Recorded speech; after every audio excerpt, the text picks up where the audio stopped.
Welcome, everyone.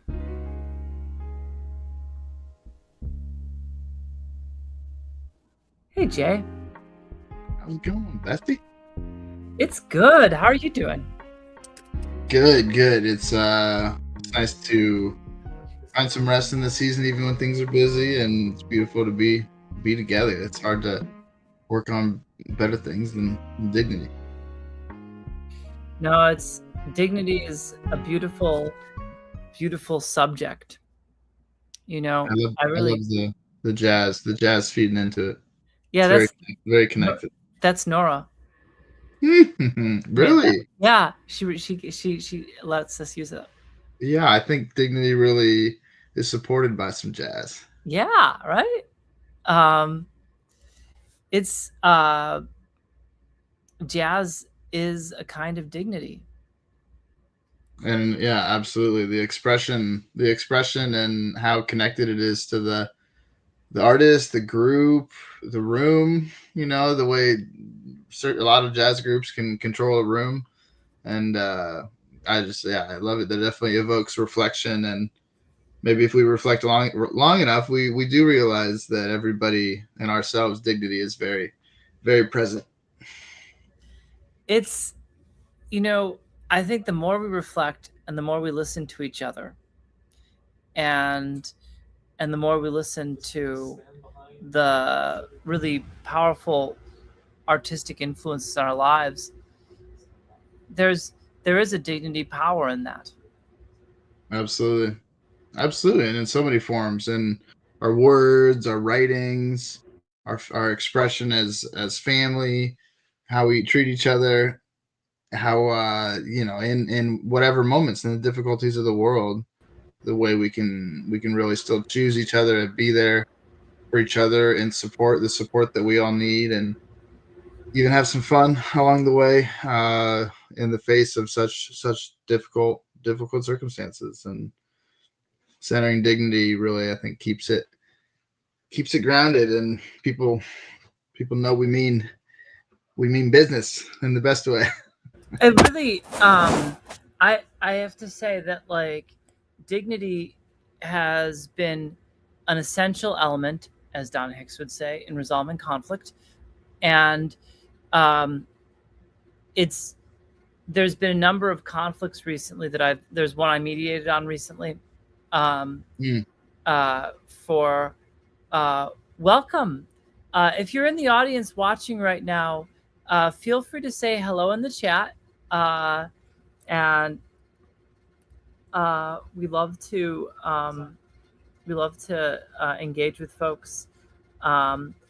Tonight, we'll be going over things in a little bit, but right now we're just talking about the power of dignity. And so yeah, I did recently. I uh, I was mediating, and uh, what I was impressed with afterwards was it was a really successful mediation, and it was successful because everybody involved listened so closely to each other, and uh, in fact we did the Donna Hicks mediation strategy, where one first just listens and writes down what they think they're hearing the other side saying. Mm-hmm. And so we in doing that, it really builds a lot of trust. I'm getting ready to make the podcast, as we were talking about earlier, and in this process of working on the podcast, there was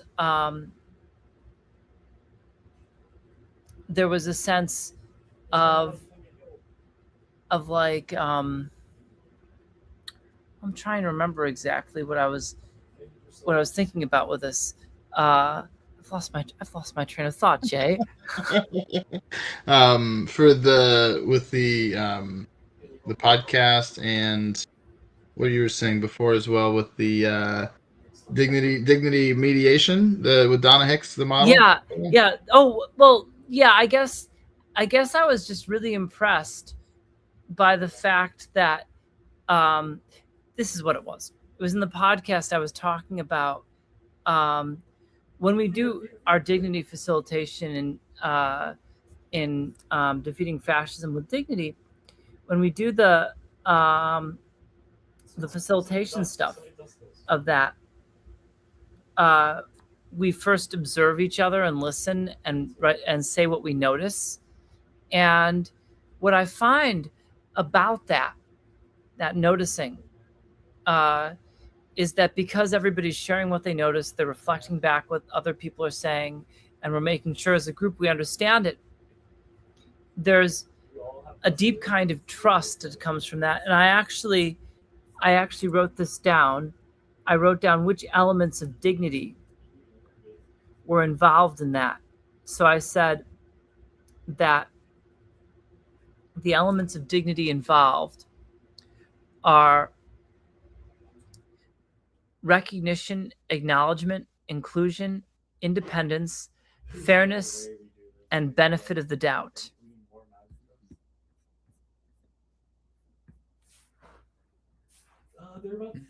And those were what came through during the mediation.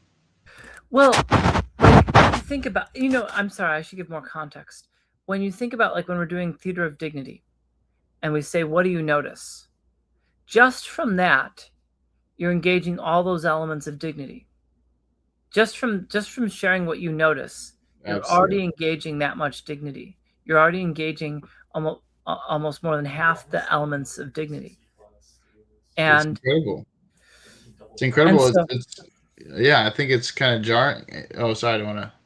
no, go No, I'm ahead. saying that I think it's jarring sometimes the way something as simple as that. If you know, as you were saying with listening, deep listening, reflective to the point of knowing exactly what we shared with each other, and feeding that back, the the simplicity of that, of reflecting each other's dignity through listening, but also through the noticing and the sharing of how we pay attention and give attention to each other.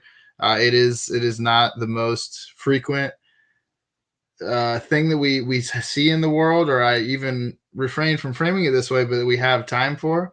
You know, people are so flushed with different scenarios of different things we have to do to survive and to stay together on this planet, and it can be hard to find dignity in all those moments and spaces. So the more we can show each other what that feels like, and giving benefit of the doubt, learning through somebody's story, the trust that comes from it, just by hearing them, and knowing that we're heard. It's I mean, I even have an inner reaction to me that, for whatever reason, saying this, that like that's not worth it, but of course it is. We all deserve this in every moment, and it's a shame that we even have to question it, because I think it's the more natural way. I think we're tuned to it, really. Yeah, so I'm hearing from you that at times this kind of deep listening and deep commitment to uh, this connection of dignity, that at times we're like, is this like, we question it, but Mhm. actually it's a deep part of life. It's a Mm, deep, powerful force. absolutely. It feels as necessary as a kid growing up needing their parents' love and support, or their community and neighbors. It's very often without it, where would we be? Would we even be here? You know, Yeah, like yeah. When so. people Mm, support us and love us into being, as Mr. Rogers says. yeah, it is so connected to life, as you said, my dear friend. It's the dignity is there in our lives and in each other's lives, and the planet and nature and the water all around us. It's there, and so if we can pay attention to it and be connected to it, I think it just leads to better better outcomes, let's say. Absolutely. I think it's so easy when we walk into a situation that feels conflicted. Hmm. Uh, the fear that comes through that kind of thing. Yeah. Um, And it's so easy to see how that can turn to violence in the worst and really difficult circumstances that maybe it might not feel that the dignity in our day to day and in our moments would stack up to that. But when we can lower the temperature or stay more together through our decisions and days, it does lead to less tension. What? Sorry, what's the word you said? You said not conflict, but the essential element in resolving conflict. oh yeah, no, exactly. I mean, these things stack up, and if we can resolve the conflicts and not push them aside, know how to deal with them, then maybe some of the other ones that stack up won't be so prevalent in our face as we see in the news. Yeah, I think it's really true that listening and making sure that somebody's heard, um, it's it's a powerful way to connect with somebody. Hmm. When John Paul Lederach, I'm struck by the fact that when John Paul Lederach mediated between paramilitary groups at Mays Prison in Ireland during the Troubles, uh, and I've told this story because this story was like crucial to me understanding the deep importance of dignity.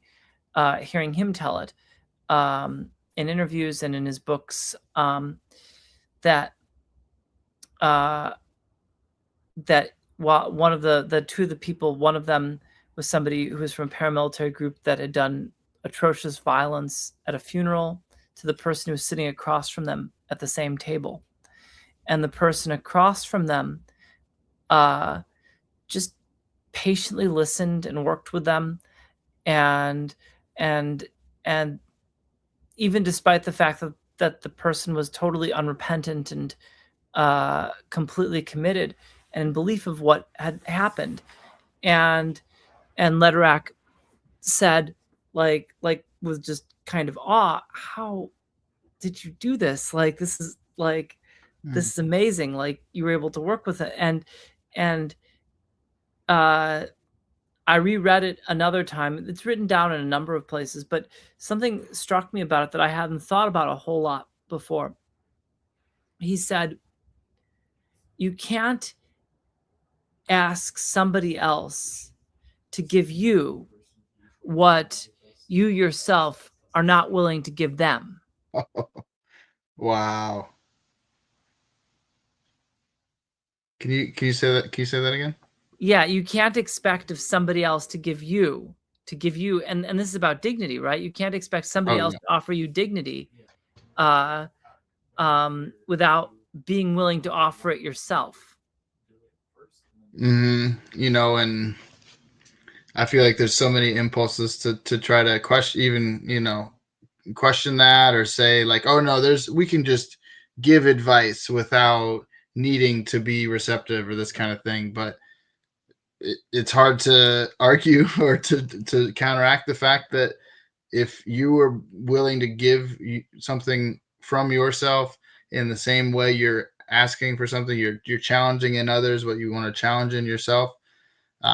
It definitely feels like the most potent way to come across in a dignified, honorable way. It's a bringing together, not like, oh, I'm this and you should do this. It's like, let's find a way to have like a almost a support system in the change or in the struggle. You know what I mean? These things I need to write more about to expand the what I'm the getting across. But that's beautiful that it won't be even possible to have this level of listening to somebody that's done such harm or done such damage to your family as with these border conflicts, these difficult national fights, that through even the heaviest stuff there, how do people access the listening and the even potential forgiveness or offering of a apology or those kind of things? Like, it does seem almost unconceivable sometimes. Like, say if there, as we were talking about the other day, like families in Palestine that are even willing and thinking and considering to tell their children to pray for even the soldiers that are causing such harm to our family. Like, we must find a way to pray for them and know that the humanity is connected. It's not separate. It's not a different expression of life within these areas. It's very much connected.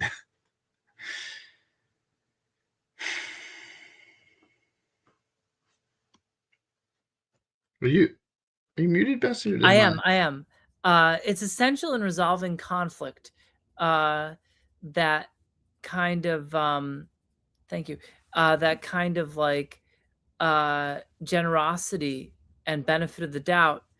Uh, because if we don't take a risk to drive fear out of a situation, then then we're going to have the fear driven back into us too.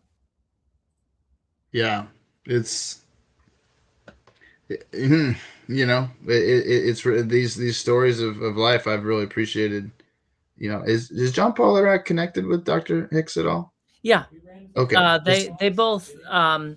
I think John Paul Lederach gets mentioned at least once in Dignity, the essential element in resolving conflict, and I believe he mentions her both. I'm sure he mentions her in the Pocket Guide to Facing Down a Civil War, but I'm also pretty sure he mentions her in his famous book of Transformative Justice. Yeah. No, it's such beautiful work, and I need to look more into that case. That's his authoring. Yeah, he has a Pocket Guide to Facing Down a Civil War. Yeah, and then what was the Uh, one and the restorative? other one is let me just I'll pull up my Kindle and I'll show.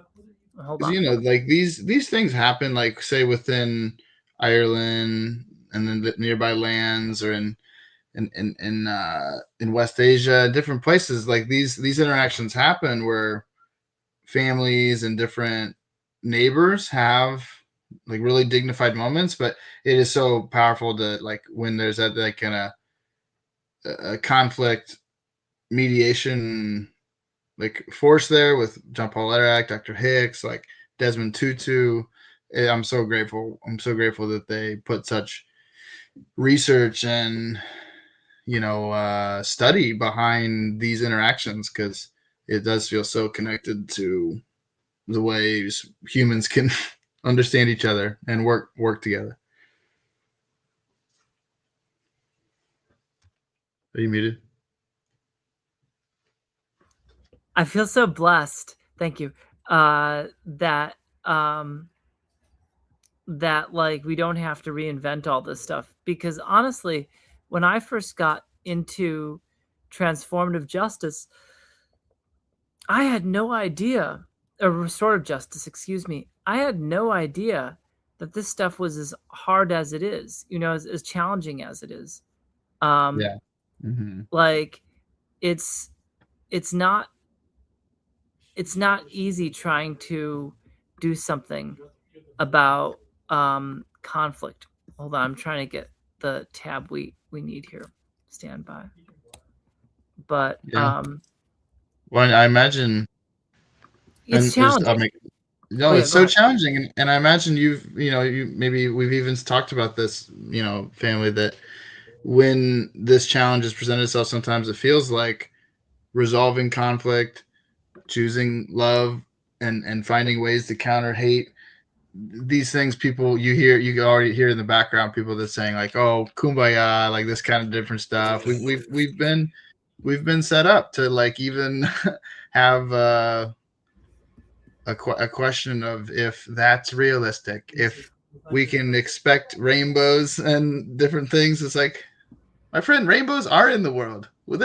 You've probably seen a rainbow. Like, that is just realistic. So I'm so glad we choose this, because sometimes there's people that say like, oh, that's love, that's so idealistic, that this kind of stuff. Well, dignity just feels great when we can share it together, and I don't care who you are. That would be true for all of us, really. I mean, Well, yeah, like people say, I think people are genuinely cynical because they've been hurt so much, and they've been so disappointed by the failure of systems to really work, you know? absolutely, absolutely. And The little book of conflict transformation. yeah, That's uh, nice. I need to get this. yeah, I think it's only a couple bucks too.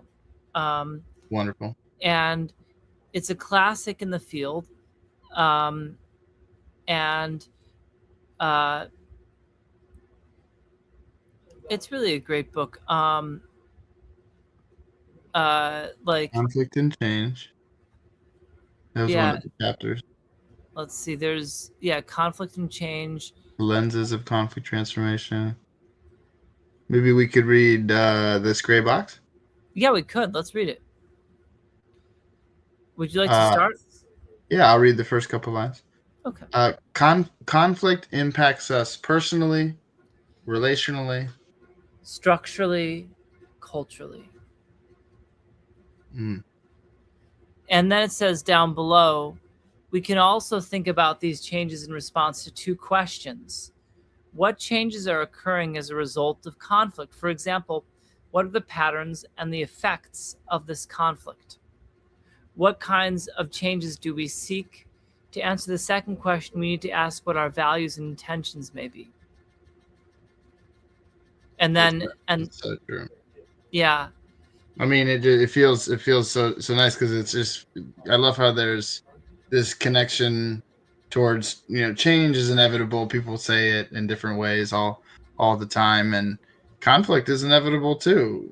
As change unfolds, as life happens, we've got a planet that's getting full of more stuff all the time, and those interactions are going to be conflict, whether it's, as you just said, as you just read, our intentions reflect our intentions and values along the way. As these conflicts, people's paths are going this way, and we're intending to do this thing. Like, conflict doesn't have to even be intentional. It's just sometimes things come up, and if we prepare for it, it's nice. It just leads to a lot less to carry as well. A lot less, let's say, the lack of attention after a conflict, maybe, or not having good mechanisms during the conflict. yeah. Well, if it's it's challenging, like I think I think you can lose a conflict quickly. I'm realizing that. Like, um, Mm, like if you're holding a conflict and you're able to make sure that people see how precious they are to each other in the situation, uh, mm. sometimes that can actually be one of the things that gets things in a position. Uh, Yeah. because a lot of people underestimate, like I think it's very common in the society to want to like take the bait and be like, to heck with them. I don't need them. Yeah. They're just trash, right? Like, and um, okay, like I can like understand somebody's point of view on that. Like from their point of view, I'm not like going to say like, oh, I think that's invalid. Um, I don't think that's the case at all. But we all have worth. That doesn't mean that we need to respect everybody or hold them up as great role models. Like, for instance, I would not hold up Henry Kissinger as a great role model. Uh, uh, would I say he has dignity? Absolutely. Absolutely, and he has a family. I'm pretty sure that he's had children. I haven't Yeah, cared so super deeply to know his deep biography, but I think just in the consideration of how connected our decisions and lives are. Just imagine Henry Kissinger's family. It's similar to other yeah, uh, some actors on the global scale that are doing acts of war, different kinds of things. Like, yeah, obviously their humanity and inhumanity, let's say, of action is really terrible. But they have families, they have people in their lives that, like, even if it's just children that are having them as parents who are supposed to be role models, this kind of thing, like the pain that one person causes by being willing to rationalize warfare or any of the kinds of things, it impacts not only our whole nation but their whole network of each other. That are they really thinking of how their bad karma or bad actions get spread around? Like, unfortunately, you can't you can't carry all your what's the word, like, bad karma to the grave. Like, it's we're all our lives are all so connected that we have to take responsibility for our actions, and whether they're intentional or not. But yeah, no, it's there is dignity in people connected to Henry Kissinger, and I wouldn't be the one wanting to talk about that. But we can't separate it, really. yeah. It's a challenging. And again, we are not encouraging people to set up war criminals as role models uh, or as people to respect. We are merely saying that we all have inherent worth and value. And what I hear you saying is that think about, like, actually you're reminding me of something Letterack says, right? Like, think about his children, think about his family. Uh Yeah, he has kids, he had parents once. Um absolutely. I mean, and Mary, and like, we all have DNA too. oh, exactly. And we, in our actions, even if they're not immediate family, like, we all impact each other so much. If you're in the same city, you're in the same community, industry, whatever. But yeah, I mean, you look at maybe a comparable family a little bit, or just even with, like, the Trumps, like how Mary Trump has tried to really bring out some sanity from the family, the relations, and just I've even heard of people in Stephen Miller's family trying to say publicly, I think it was his sister who said, "What we grew up together. Where's the joy and childhood, that we shared together? This is not reflective of that, of thinking that certain communities deserve the worst." Uh, so we can't, as tempting as it would be to leave certain examples of humanity out of thought. We can't do it, and they don't deserve even probably this much attention as what as much time as what we're talking about. But I think that, for example, our different work with I think is very connected to dignity of meditation and loving kindness, like expressing that in places even where it's hard. It's again not different than the dignity we all share, that we all deserve.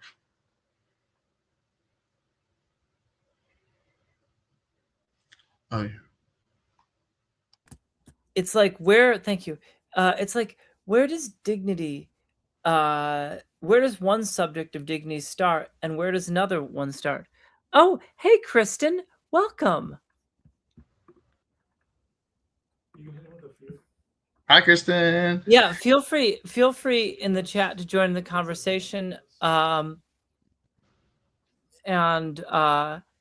yeah, it's And no, yeah. exactly. But yeah, It's where does it's yeah. everywhere. Well, as I've been working on this podcast, one of the things yes, thank you so much for coming out. We're so glad you made it. Uh wow, more people are joining now all of a sudden. We started this kind of Beautiful. late, and so it's like, oh, this is a late session, but now people are coming, so this is cool. but it's like, um, working on the podcast, um, one of the things that has been coming up for me on it is, okay, so literacy is really a form of acknowledging our dignity, that everybody has ideas that are worth contributing, even if those ideas are like raw, unprocessed materials. Absolutely. I can't tell you how many times I've had those in my life. The beginnings of ideas and being connected together to bring them out. Like literacy feels just the way you laid that out. I thought of liberation. I thought of those things in our heart that vibrate in our heart being able to emanate. And we need to learn. We need each other to know how to emanate it. And the the literacy. I love what Code Whatever's done to dive into literacy, and obviously we do very much care about reading and knowing how to comprehend the text and different things in the world, but literacy on a level of dignity, on a level of theater. If you want to act, if you want to play with us to express activism or express humanity, these things are connected to literacy. No. Very, yeah. Well, and there you go, right? Like, so in a theater of dignity dilemma, very often we we're we're dealing with stories. So we've got a story there. Then we've got ideas of dignity, ideas of conflict and dilemmas of violated dignity, and the under the table psychology that goes on in conflict, uh, and how we wrestle with that. Um, and there's a literacy to that, right? Not everybody studies psychology. Even if you do study psychology, I read, before I was a good I was I was able to be a pretty good conflict mediator. I'd already read Freud. I'd already read some Jung. I'd already read Piaget. I'd read Kohlberg. I read a lot of William James. I read a fair amount of psychology for a person who doesn't have a psychology degree. And even so, I had no clue why conflicts were not getting resolved and Mm-hmm. why people would continue to fight with each other no matter how much you wanted them not to fight with each other. Mm-hmm. Yeah. Right. It's there's so many things that are connected in it, and wow, my friend, like being on a path of such study, and does obvious intent to learn and understand it. It's a monumental thing that I appreciate learning and getting experience in. I know how much experience you've had too. That is education along the way, and so it is complex. It's kind of reminds me of when people say with Richard Feynman. Do you know Richard Feynman? Yeah, Richard Feynman, who says that with quantum mechanics, anybody who says that they think they understand quantum mechanics is wrong. I think somewhat similar. I Yeah, think somewhat similar things could be said for conflict. It's just there's the full range of things that can show up, and depth of story, and traumas or things we carry that we maybe even ourselves don't know. And so getting into conflict and what it means for each person and each time, it's it just kind of feels like a whole new world. I've only done a little mediation, but the way it comes around, it feels different every time almost. yeah. It's I like what you said about Feynman and quantum electrodynamics, right? Yeah. Uh, the book that he wrote, even the way I don't know. I think you've read that, right? QED. I think I have it on the bookshelf. I think I've read at least most of it. What's cool about that book is he doesn't use calculus really. He uses like a shorthand, Mm, like to substitute for calculus. Um, and it's really fascinating to try to find ways to understand quantum physics in a way that like is intuitive, and I think there's a lot of power there. um, exactly. Yeah. and in the same way, I think dignity is a very powerful force, and I'm just starting to see how powerful it is. Like, I wouldn't even say like, oh, I'm an expert of the power of dignity. Who am I? But rather, um, I think that it requires a bit of a humility to it to understand how profound these things are. But then when you're soberly looking at the profundity, uh, you have a better chance of doing something that might work, and Absolutely. Yeah. and you'd be surprised uh, how much you can depend on that. Absolutely. I think there's universes in it, and I mean to know the power of it even in pieces. It's like, yeah, it's really significant, and it's like I think we run the risk of overstating it, but no, it feels at the core of dignity being something that can be considered in basically every moment. Obviously, there's limited pieces to the world and the life and the universe, but I feel like when we're finding things to focus on, science, psychology, dignity, conflict, these all contain I think so many multitudes, and I think it's hard for us to see, just like it can be hard to see in certain realms of science and art. I think it can be very hard to see how our relational connecting to each other in society, in business decisions, and social life, how many times if we have conflict framed in a certain way and keep dignity in mind for as many people in the space that we could possibly, yeah, I don't see how that results in anywhere but a beautiful universe. Really, it seems to like let energies come together in a way that are have been bouncing around for quite a while. But family, this has been a lovely conversation. Thank you for it. Yeah, you're very, very welcome. Thank you so much for joining me tonight to converse about dignity. Yeah, and anybody in the audience that might see a playback later, we're really excited for an upcoming podcast, and you'll hear some clips of our community talking about dignity and the ways it shows up in our experience in activism and the arts and the business world, as I've been learning recently. We love connecting together. We do so on Sundays at 10 a.m. We also engage on Thursdays very often, and would love to welcome anybody else in this conversation. And just in our campaigns, dignity campaigns. Our family here was on C-SPAN this very day to confront a lawmaker in this very harrowing time. So there are a lot of different ways that we can show up with our hands in dignity, and so yeah, I can't wait till we can connect again.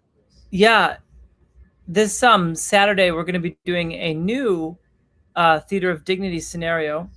Dr. Kevin Fullen and I On are going to Saturday be or Sunday? acting. I mean, I'm sorry, on Sunday. Excuse me, on Sunday. Thank you, Jay. 15th. Um, what'd you say? The 15th. Yes. We're going to be acting out a scenario where I'm a meditation class teacher and Kevin plays a student in the class, and other people are welcome to act in this one too. So, uh, uh, so there's some similarities to the Get Your Fascism Out of My Dance Party Um, is it okay, beautiful. Is this a silent meditation or is it's guided? it's a guided meditation, uh, and there'll be some interesting aspects of it. So yeah, and I'll be posting a video about it probably tomorrow too. Amazing. Um, You know, I've been needing meditation in my life, so I'd love to come learn more. yes, come with us and get ready for the fly to land on your forehead. Um, Exactly, the challenges of mindfulness. that's right. That's right. And Oh, well, yeah, and so folks, uh, some of the things just as we wrap up really quickly, I just want to check in with the audience.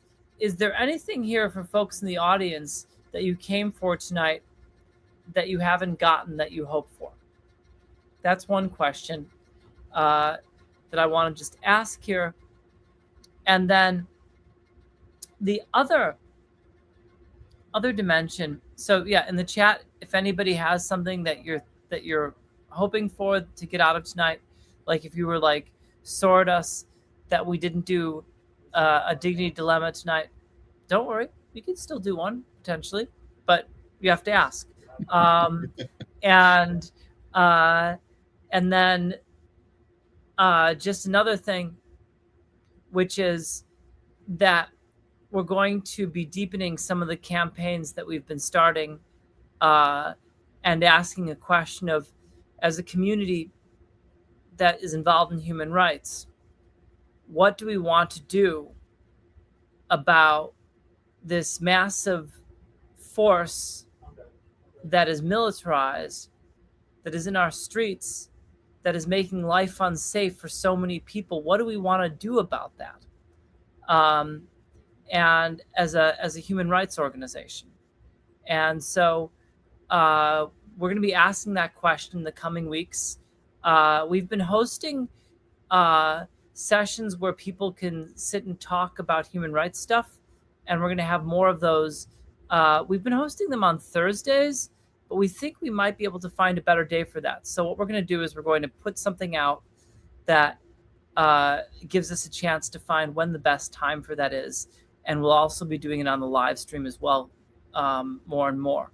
So mm, um, and if there are people who are interested in doing that work, feel free to reach out. Also, while we're at it, another thing, if people want to learn how to do the marketing work with us that we do, uh, you can be my buddy through that work and buddy up with me uh, and learn how to make whether it's images, banners, posters, copy, work on the process with me. So if people are curious develop a about pitch, that, would develop you? a pitch, how to convey really succinctly the things that are important to us in our life and important scenarios, whether it's presentation, job application, just any of these ways. I know I need to tighten in on my pitches and being concise. It's been a helpful aspect, and um, yeah, family. I'm so excited at what we got, and I always am excited to throw some salt out on ice. Yes. I'm Well, just kidding. I do have a shirt that says "Melt Ice," and it's a ice cube with a monarch butterfly that's about to fly free.